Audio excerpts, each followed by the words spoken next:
Hello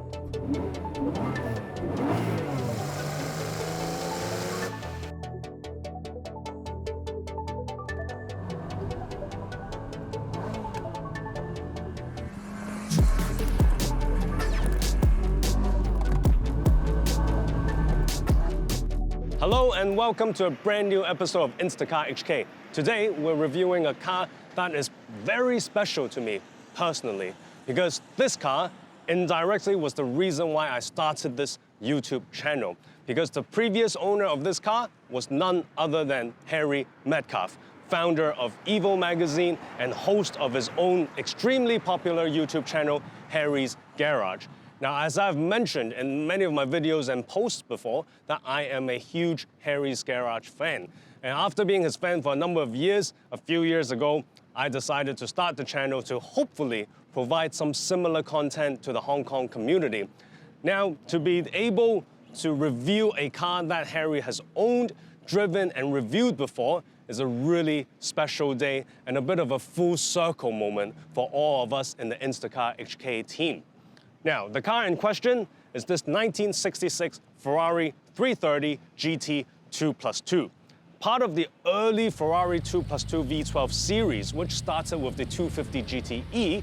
The GTE was then replaced by the 330 America. In the 60s, Ferrari released the 330 GT 2+2 Series 1, which was largely similar to this car, except it had uglier quad headlights.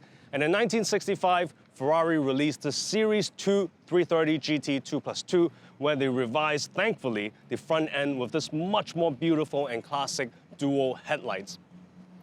Under the bonnet has Ferrari's extremely desirable and classic Colombo V12 engine.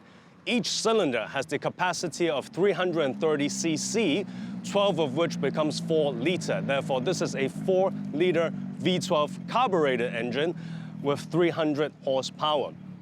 Now, this car, aside from being a rare vintage Ferrari, where Ferrari only made 455 of them, and having a celebrity ex-owner, also has quite a colorful history on its own.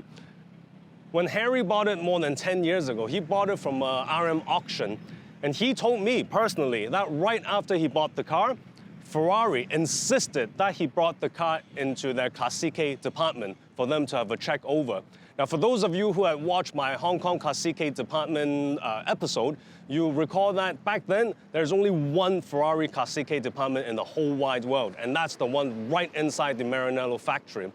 Now, after Ferrari had a look over, sort the car out a bit, it gave it back to Harry, and the car was in top-notch condition. And Harry said that to this day, he has no idea what Ferrari did to the car. Now, after Harry owned it for a few years, he sold it to the current owner, who bought it in 2012. Right after the current owner bought the car, he immediately brought it on a road trip to Wales, and then also brought it to the London to Lisboa classic car rally. And the car didn't skip a beat, according to the current owner.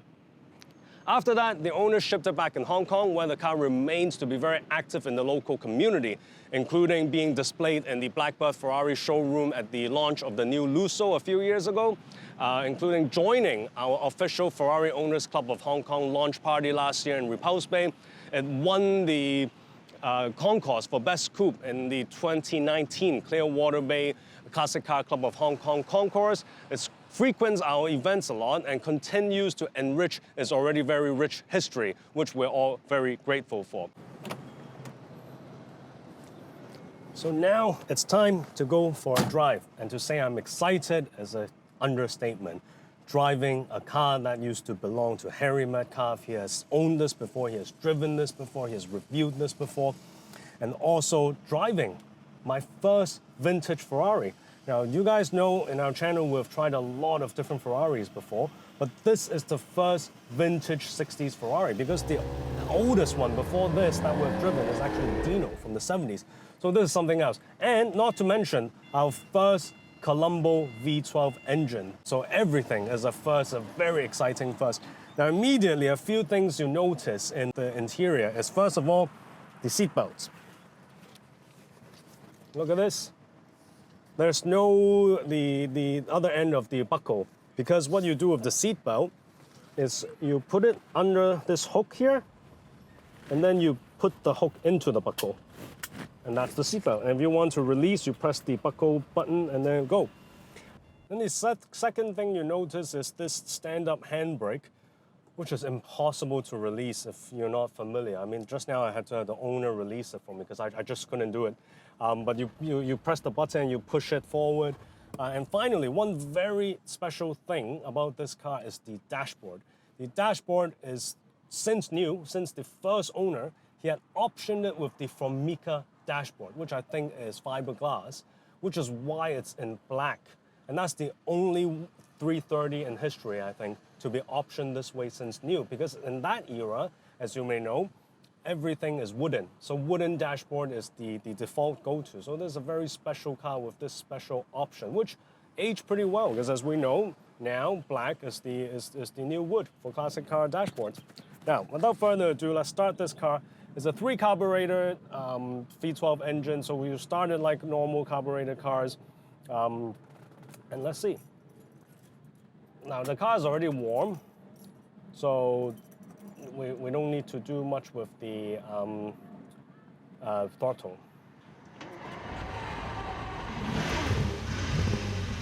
See, and that's the V12 firing up. Now I must say, at first impression, it's not that loud inside the car. It's not a very shouty V12, which is not surprising because this is supposed to be a comfortable Grand Tour GT car. Speaking of comfortable, and this is not, and there's no power steering. Now it is heavy when you're stationary. I'm not exaggerating. It's a lot heavier than my 328 or whatever. Surprising, because my Indy, which is pretty much the same era, I mean it's a generation later, but the Indy was first released in 1969 and also a 2+2. The Indy actually has power steering. Speaking of which, it will be. Another thing I'm interested and excited about is to see how this car compares with the Indy, both being Italian 2+2s from similar era. Now, having set off there just now, immediately I noticed two things. First of all, the gear changing, as you would expect from a classic car, it's rigid, it's solid, it's not like, silky smooth, but it's very accurate. So that's a good thing. And the clutch is heavy. It's not light, definitely heavier than my Indy, but it's easy to maneuver though. It's easy to use, easy to engage, the biting point, everything. It's very progressive. All right, let's go.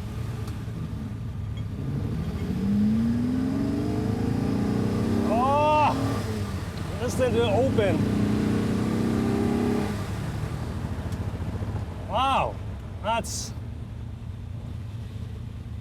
a first taste of what this carbureted Ferrari V12 engine sounds like when opened up. There will be more open roads later, so we'll get more opportunity. Don't worry about that. Visibility is very good. As you can see, this car is a lefty, so there is some getting used to with the surrounding. It's not a small car. I mean, as a 2+2, it was the biggest Ferrari, at the time being a 2+2.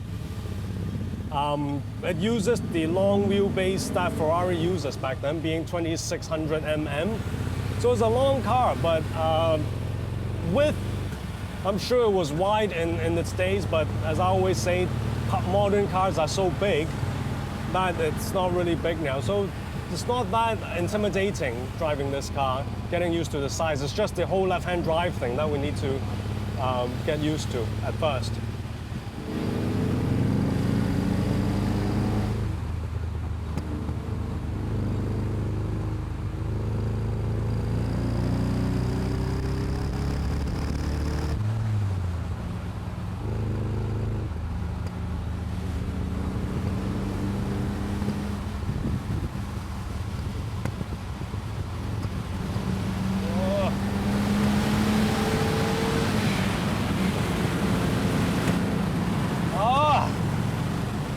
I hope you guys are hearing this.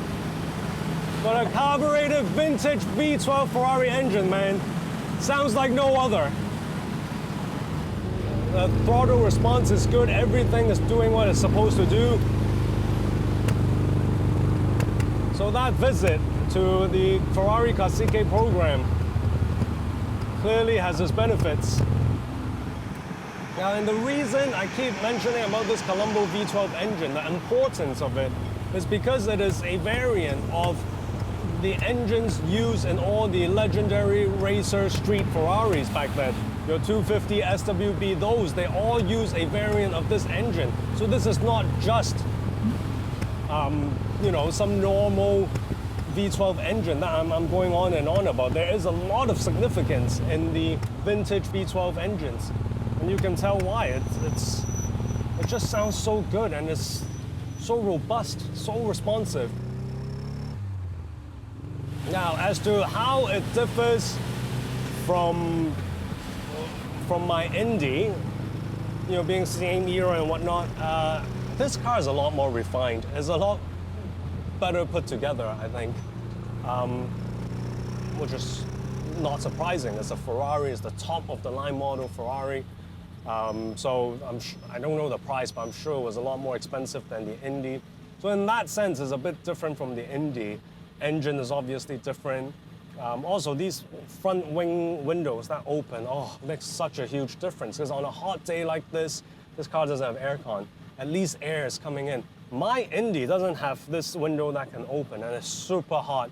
You see me always complaining on my Instagram about how hot it is because the cabin in the Indy is super hot. So this is just better. This is just better than the Indy in every way, and it should be.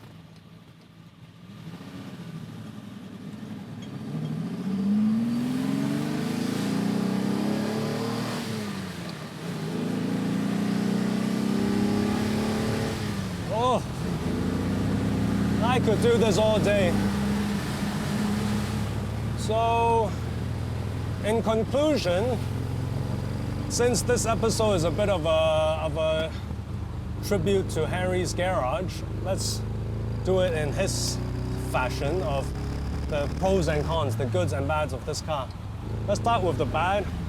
Not much, to be honest. I mean, given it is a classic car, there's really nothing that bad about this. I guess the only complaint I have would be it's a bit too refined. I wouldn't mind if the engine was shoutier, if the car was more, you know, smelly with petrol, you know, the more raw petrol headway. That would enhance the experience a bit. But this is not the car's fault. It's a luxurious Grand Tour car made to travel long distance cross-continent Europe, so it is supposed to be refined like that. So that's hardly the car's fault. And the good, where do I start? Good looks, good pedigree, good history, particularly with this car, with the celebrity ownership, with the shows and whatnot. The engine sound, even though it's not shouty, you can't beat an Italian carburetor V12, let alone a Ferrari. And this car in particular, it is in such rude health.